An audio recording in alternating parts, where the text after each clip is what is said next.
Olá, pessoal. Hoje nós vamos falar de um assunto, aliás, de uma pessoa, né?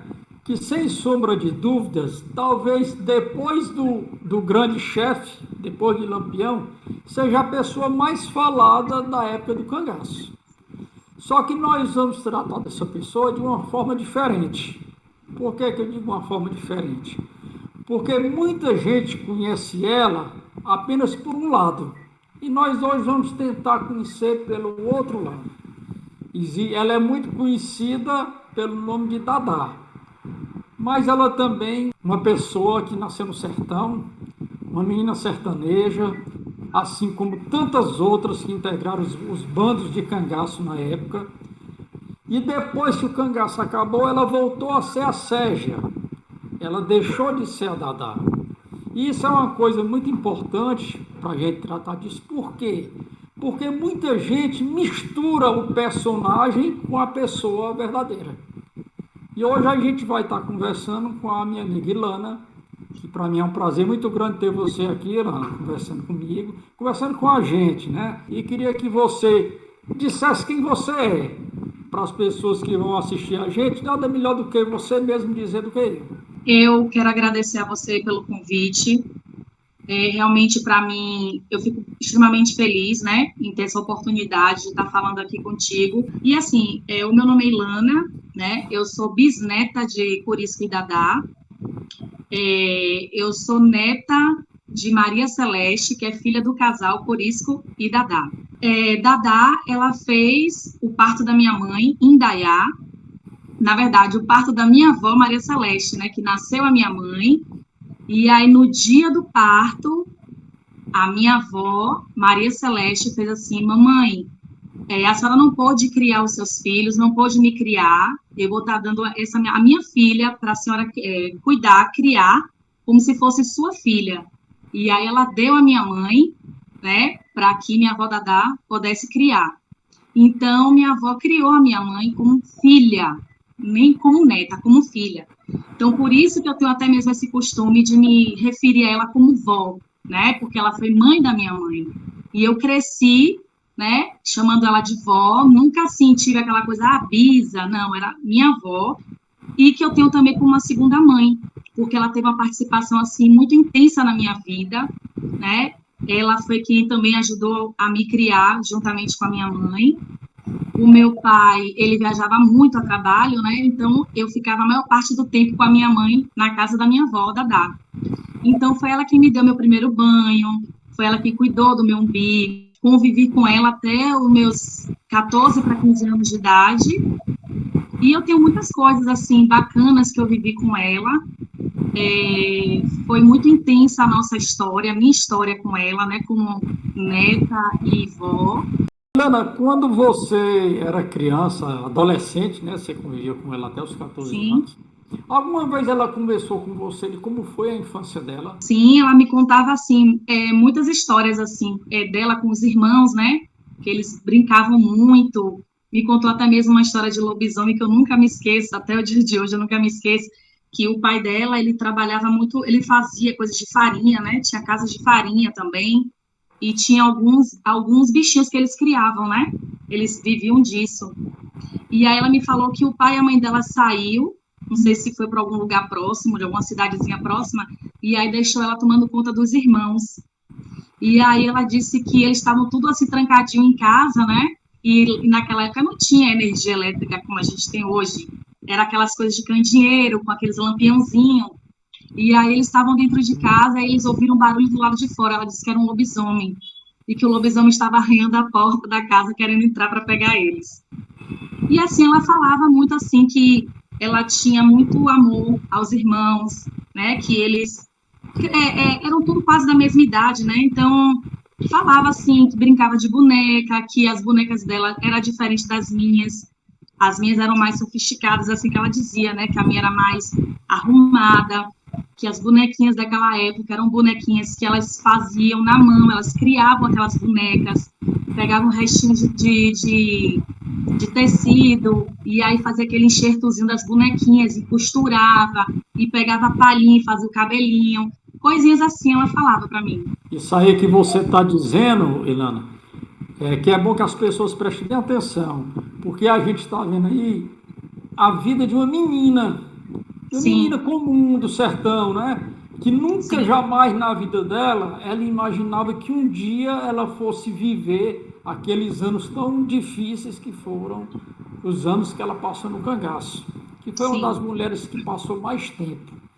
Então, isso para ela e para todas as outras deve ter sido uma violência terrível do ponto de vista psicológico, né? Ela vivia ali no sertão, na casa dos pais dela, uma vida pacata, uma vida tranquila e de repente, do dia para a noite, ela entrou num mundo completamente diferente que ela não sabia nem o que ela ia enfrentar.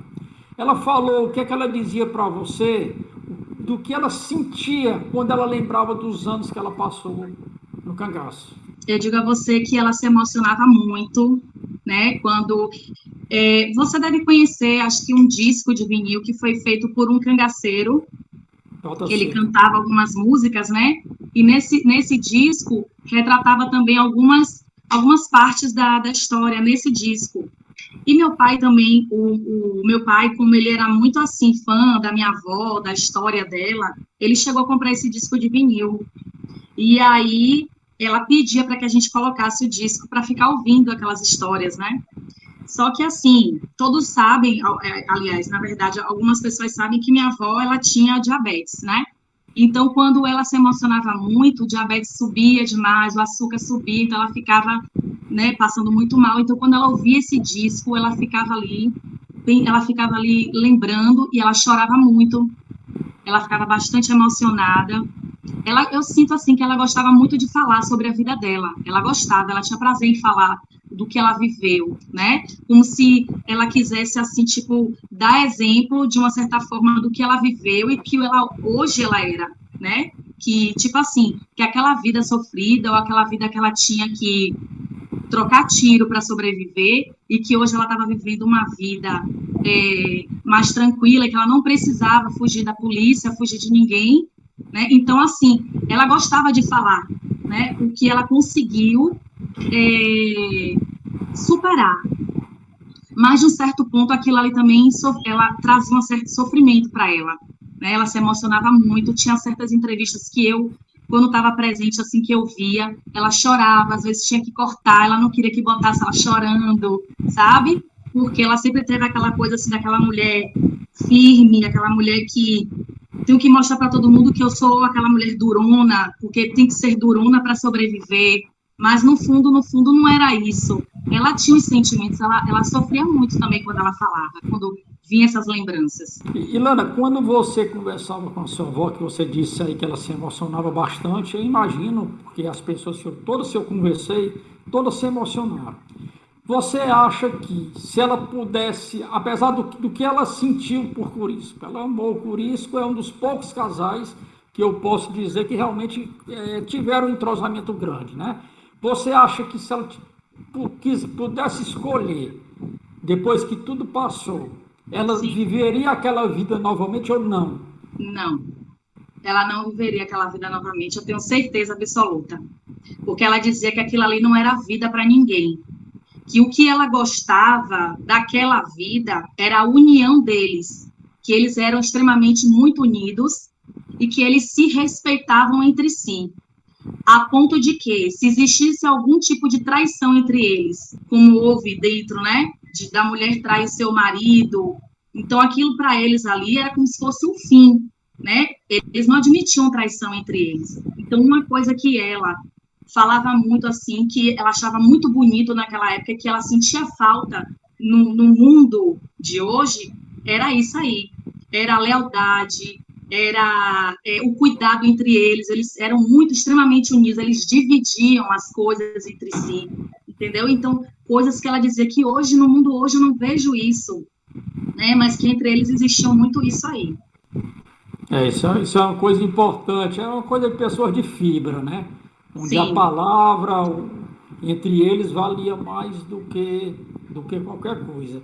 O que é que sim. ela dizia em relação a Curisco? O que é que ela falava dele para vocês? A gente perguntava assim para ela, minha avó, tem pessoas que falam tanto de meu avô, que meu avô matou, que meu avô fez, aconteceu.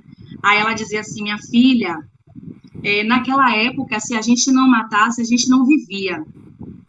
A gente tinha, em certos momentos, a gente tinha que agir com a violência para sobreviver, porque ou eram eles ou eram nós, ela falava. Mas o seu avô, comigo, era um homem espetacular. Ele me tratava, ele dizia que numa mulher não se batia nem com uma rosa.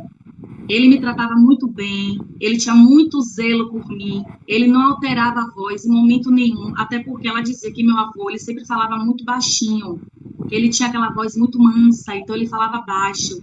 Ele não gostava de falar nem com ninguém, nem com outro homem, com aquela voz assim de gritar, não. Ela disse que ele sempre era muito carinhoso com ela, muito respeitador com ela.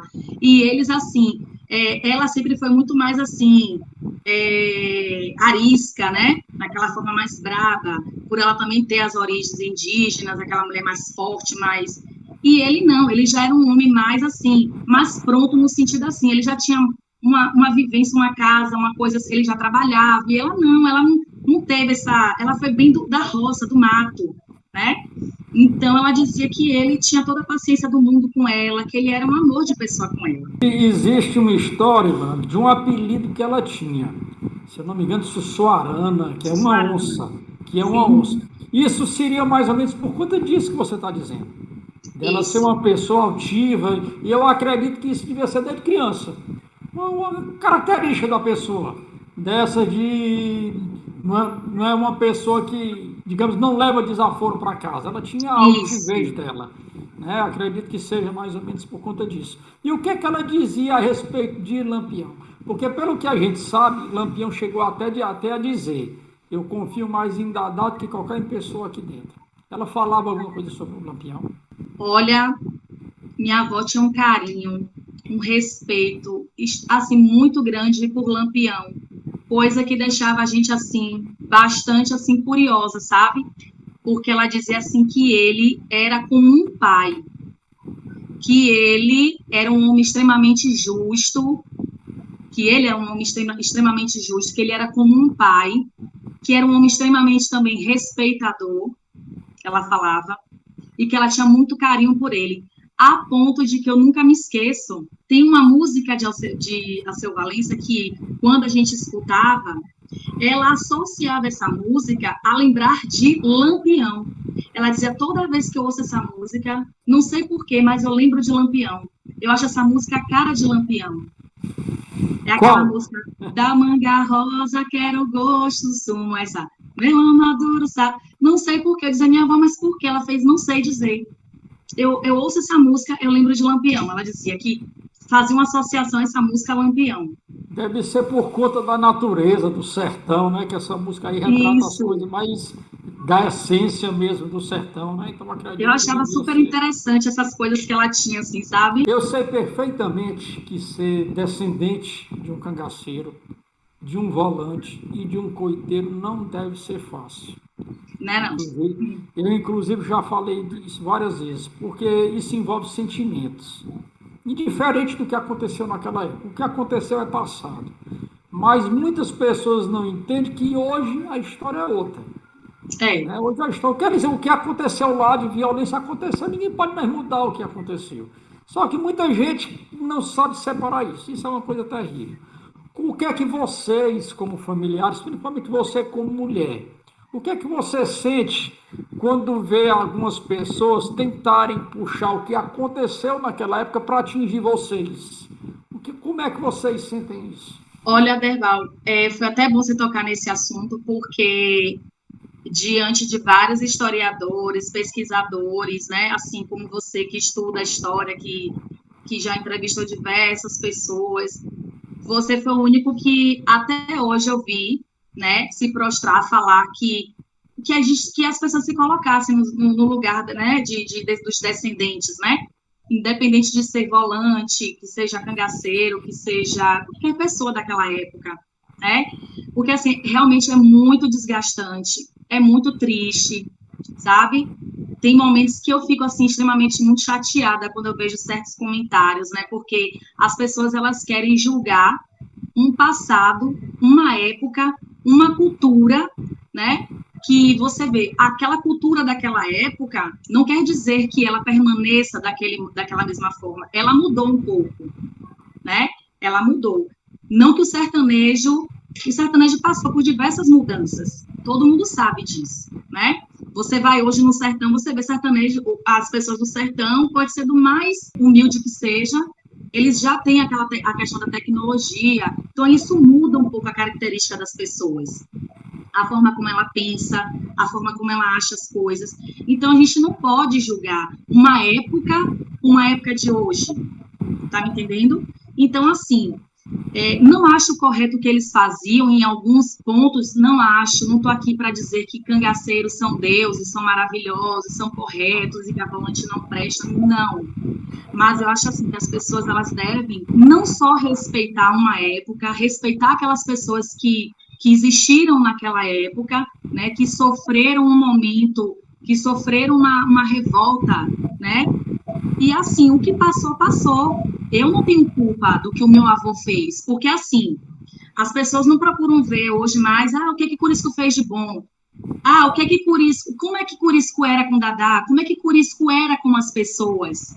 Né? O povo só fica focando nesse negócio, Fazenda Patos, que ele degolou as cabeças. Gente, todo mundo sabe que naquela época, eles honravam com a palavra. Eles eram homens de verdade, no sentido que eu digo, homens de honrar a sua palavra. É claro que as justiças que eles faziam por conta própria, é claro que não é correto. Mas se a gente parar para pensar e ver que naquela época eles não tinham ninguém por eles não tinham governo por eles não tinham a própria polícia por eles não podiam nem contar com a própria família, eles não podiam registrar um filho no cartório, eles não podiam se expor assim, vou ali dar uma voltinha e vou fazer isso, entendeu? Porque sabe que eram foragidos, eram pessoas que estavam sendo perseguidas e que qualquer deslize que desse, eles poderiam ser mortos, entendeu? É verdade. Não é isso? Eles foram forjados por uma época, pelo Isso. tempo. E isso daí é uma coisa certa. Quem me disse a coisa mais certa sobre isso, Lana, que eu sempre falo, foi o Luiz de Cazuza. Quando ele me disse, Aderbal, só sabe o que é estar dentro de um balseiro quem está dentro dele. Então, por isso que é difícil a gente julgar. Porque ninguém sabe, ninguém estava lá para saber. Eu digo até o seguinte, muitas vezes uma pessoa entra numa situação dessa, comete, digamos, um crime, sem querer. Eu vou dar um exemplo, fazer um paralelo que eu acredito que as pessoas vão entender. Digamos que a gente vê muito no estádio essas brigas de torcedores de futebol. Na hora que a coisa inflama, você vê pessoas se agredindo, se matando outros a paulada por conta do calor do momento do que aconteceu ali.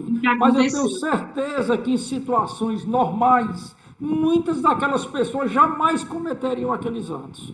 E tem mais ou menos a mesma coisa na época do cangaço. Tanto cangaceiro como volante que também cometeram verdadeiros absurdos. Se não fosse o calor daquele momento em si, eles não fariam aquele ato. Eu tenho certeza absoluta disso. Por isso que a gente não pode realmente julgar isso daí. Mas vamos lá, eu queria agora lhe perguntar como era a dona Ségia no dia a dia.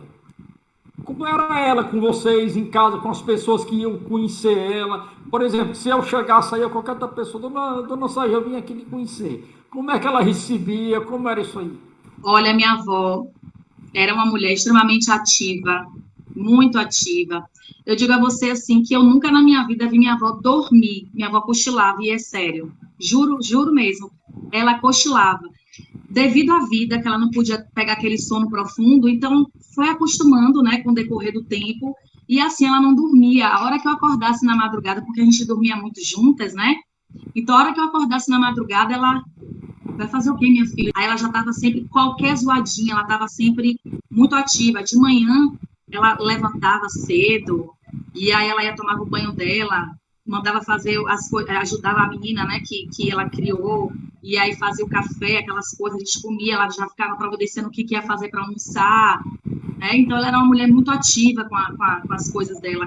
Então, se ela fosse receber alguma visita, que às vezes tinham pessoas que ligavam antes dizendo que ia aparecer lá, às vezes aparecia alguém assim, sem ela esperar, mas ela dizia, olha, bora arrumar a casa, deixar a casa toda arrumadinha, fazer um cafezinho, um biscoitinho, um negocinho para oferecer, porque vai vir gente aí, e para outra, sabe? Ela tinha essa preocupação de receber a visita bem, sabe? De oferecer um café, de uma água, uma coisa assim.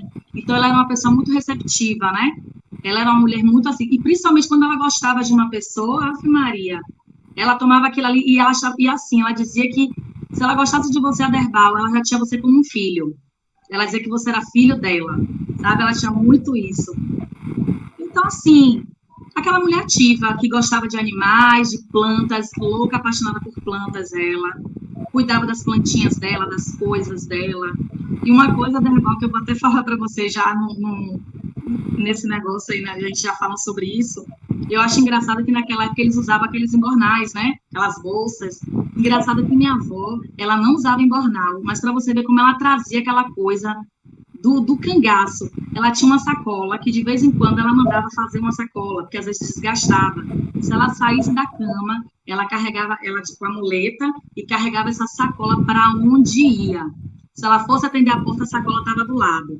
Se ela fosse no banheiro, com a sacola do lado. Eu tenho uma foto que depois eu vou mandar para você. Tem ela e a sacola no pé. Às vezes a gente dizia, minha avó, tira a sacola do pé que a foto vai sair feia. Aí ela, não, deixa minha sacola aqui. É. E dentro dessa sacola, ai meu Deus, saia de tudo que você imaginasse. Remédio, os remédios eram tudo dentro da sacola. Tudo que você dissesse, dona Dadé, eu preciso disso, ela abria a sacola, estava lá. Era assim. Aí eu fiquei pensando assim, interessante, né? Isso é uma coisa que merece até um estudo. Eu vou perguntar a alguns amigos que eu tenho que são Sim, psicólogos e tal, porque isso tem alguma ligação realmente com o passado, né? Talvez isso aí fosse uma espécie de elo dela com o sim, que ela viveu. Ela tinha pesadelos, Ilana, você sabe dizer, lembrando alguma tinha, coisa? tinha. Olha, minha avó era uma mulher extremamente intuitiva. Ela tinha as intuições dela, que isso já, ela já trazia também já de lá. Ela, no cangaço teve algumas passagens, né? Que ela às vezes sonhava e dizia, olha, por isso não vá para tal lugar, não faça isso, porque eu tive um sonho. Ah, eu vi um pássaro tal passando por aqui. Ela tinha muito isso. E ela tinha esses sonhos. E minha avó, quando tinha uns sonhos, assim, era batata. Se ela sonhasse com alguma coisa, assim, com alguém da família, ela dizia, oh, não saia, não faça isso, porque eu sonhei. E ela tinha também muitos sonhos da época também. Tinha Ela pesadelos pensando na coisa? tinha, ela tinha pesadelos e ela sonhava também, às vezes, com o meu avô. Ela sonhei com um curisco. Aí eu lembro bem que uma vez ela falou assim, eu sonhei essa noite, se foi minha avó, ela fez, foi, eu falei, eu sonhei com um curisco, eu disse o que ele vinha aqui, que ele vinha me ver, ficava aqui em pé no pé da cama. Aí eu abri o olho e dizia, curisco, ah, você tá fazendo o que aqui uma hora dessa? Aí ele dizia assim, não, Dada, só vim aqui te dar um cheiro. Aí disse que beijava a testa dela e ela não via mais ir embora. Aí quando ela contou esse sonho, ela já começou a chorar, sabe? Ela ficava muito emotiva, assim, quando ela lembrava, ela sonhava. E ela tinha, assim, os pesadelos. Não deve ter sido fácil essas recordações, né? Mas eu Não. sei, Ilana, que você guarda algumas coisas da sua avó, né? Que você guarda com muito carinho e tudo. O que é que você Guardo. pode falar aí pra gente de algumas coisas que você tem da Dona Ó, eu Celestina? tenho algumas coisas, eu vou mostrar algumas coisas, mas tem outras que estão guardadas. Mas eu vou mostrar assim, o quanto ela era caprichosa, no sentido da costura. Eu resolvi mostrar esse lencinho, porque todo mundo sabe que ela era costureira, né? Que ela costurava. E olha para isso aqui, que coisinha mais fofa. Olha o bordadinho desse lenço. Dá para ver direitinho? Dá, dá. Tá vendo? Foi ela que Todo, bordou. todo bordadinho na mão, com a linhazinha. Foi ela que fez. Tá vendo? Bacana. Ela era muito caprichosa. Ela me deu essa pedra aqui. Ela me deu essa pedra. Se você chegasse para ela hoje, viesse fazer uma visita, ela gostasse de você, ela pegava alguma coisa e dizia assim: Aderbal, tome para você lembrar de mim e de Curisco. Uma lembrança minha. Ela era muito assim. Era uma mulher extremamente desprendida de coisas materiais, sabe? Se ela tivesse uma coisa que você dissesse, Adel, eu gostei disso aqui, ela tirava, leve, é seu. Ela era muito, muito assim. E essa bala também, ó. Tá Essa bala, guardadinha. guardadinha.